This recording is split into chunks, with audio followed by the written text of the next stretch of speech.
In last week's Legal Lens, Brown and Crouppen attorney Andrea McNary explained workers' compensation in the midst of the tornado that hit the Amazon facility in Edwardsville, Illinois. Tonight, she dives deeper into that subject with Fox 2's Vic Faust. What happens if somebody is actually killed on the job?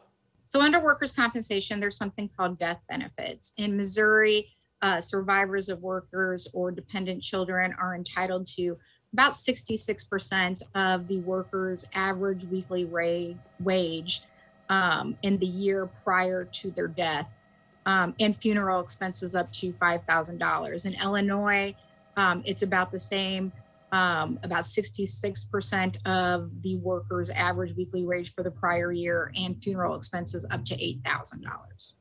What happens if somebody maybe dies on the job, but it was unrelated to the job?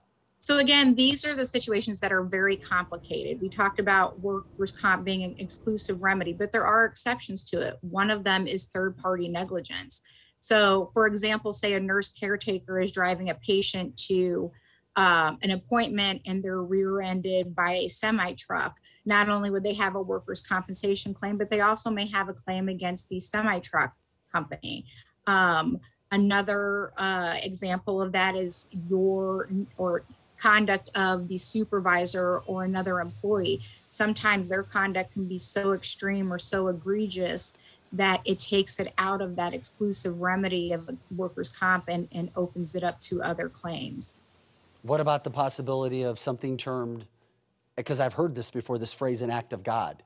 So insurance companies often have an exclusion for things called act of God. If your job is just one that they deem to be of normal, normal events and normal dangerousness, they can deny a claim saying it's act of God.